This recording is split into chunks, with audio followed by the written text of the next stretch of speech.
Zanzibar inatuma ujumbe mzito kwa Afrika kwamba uadilifu ndiyo msingi wa maendeleo na mapambano dhidi ya rushwa ni jukumu la kila mmoja. Rushwa ni adui wa maendeleo, hupunguza haki, hudhoofisha uchumi na kuvunja imani ya wananchi kwa taasisi mbalimbali za umma. Lakini pale jamii inapoungana kuikataa, msingi wa maendeleo endelevu huimarika. Kwa kutambua umuhimu huo, Zanzibar imeungana na mataifa mengine ya Afrika kuadhimisha siku ya mapambano dhidi ya rushwa barani Afrika, ikiwa ni wito wa pamoja wa kujenga bara lenye uadilifu, uwajibikaji na maendeleo jumuishi. Serikali ya Jamhuri ya Muungano wa Tanzania na Serikali ya Mapinduzi ya Zanzibar zimeendelea kuimarisha mifumo ya kisheria na kitaasisi kwa lengo la kukuza uadilifu na kupambana na rushwa. Hatua hizi ni pamoja na kuanzishwa kwa tume za maadili za viongozi wa umma pamoja na taasisi maalum za kupambana na rushwa. Aidha, serikali zetu zimeendelea kuimarisha sheria mbalimbali zikiwemo Sheria ya Maadili ya Viongozi ya Umma sura 398 ya Tanzania Bara iliyofanyiwa mapitio mwaka 2023, Sheria ya Maadili ya Viongozi wa Umma nambari 4 ya mwaka 2015 ya Zanzibar, Sheria ya Kuzuia na Kupambana na Rushwa nambari 11 ya mwaka 2007 ya Jamhuri ya Muungano wa Tanzania, Sheria ya Kuzuia Rushwa na Uhujumu Uchumi Zanzibar nambari 5 ya mwaka 2023, Sheria ya Ununuzi wa Umma nambari 2 ya mwaka 2025 na Sheria ya Ukaguzi wa Umma nambari 7 ya mwaka 2023. Maadhimisho ya siku ya mapambano dhidi ya rushwa ambayo yameandaliwa na Mamlaka ya Kuzuia Rushwa na Uhujumu Uchumi Zanzibar, ZAECA, yamebeba kauli mbiu isemayo kuongeza kasi ya kuimarisha uadilifu na kupambana na rushwa barani Afrika. Kauli mbiu hii inasisitiza kuwa mapambano dhidi ya rushwa si jukumu la taasisi pekee, bali ni wajibu wa kila mwananchi.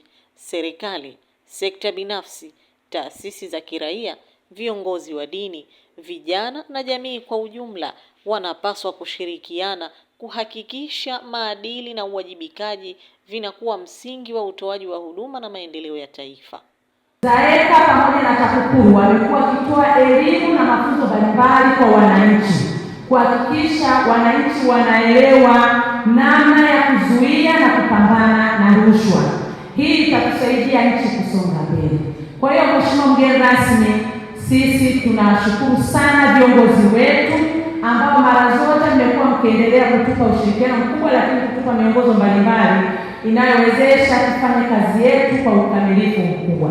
Lakini bado tuna jukumu kubwa kama wananchi. Swala la TAKUKURU sio swala la viongozi peke yao. Swala la TAKUKURU, swala la kupambana na rushwa ni swala la wananchi wote. Rushwa inapopewa nafasi huathiri utoaji wa huduma muhimu kama elimu, afya, haki na uwekezaji.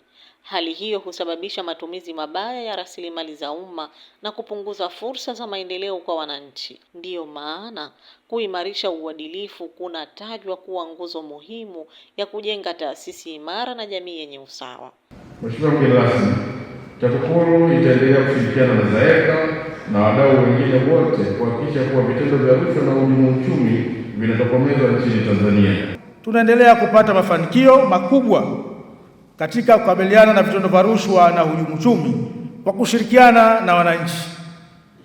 Taasisi hizi zinaahidi kuendelea kutekeleza majukumu yake kwa misingi ya haki, uadilifu na uwajibikaji ili kutimiza matarajio ya nchi ya upatikanaji wa huduma bora zisizo na malalamiko na mianya ya rushwa katika taasisi zinazotoa huduma. Kupitia maadhimisho haya, wananchi wanaendelea kuelimishwa kuhusu madhara ya rushwa, umuhimu wa kuzingatia maadili na wajibu wa kutoa taarifa pale wanaposhuhudia vitendo vya rushwa. Uadilifu ni msingi wa maendeleo endelevu, huku rushwa ikiwa ni kikwazo kinachorudisha nyuma ustawi wa jamii na taifa.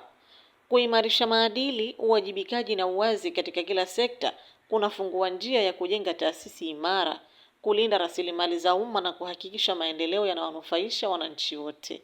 Kauli mbiu ya mwaka huu inadhihirisha wazi kuwa ni wito wa kuendeleza juhudi za pamoja katika kujenga Afrika yenye haki, uwazi na maendeleo ya kweli kwa vizazi vya sasa na vijavyo. Kuongeza kasi ya kuimarisha uadilifu na kupambana na rushwa barani Afrika.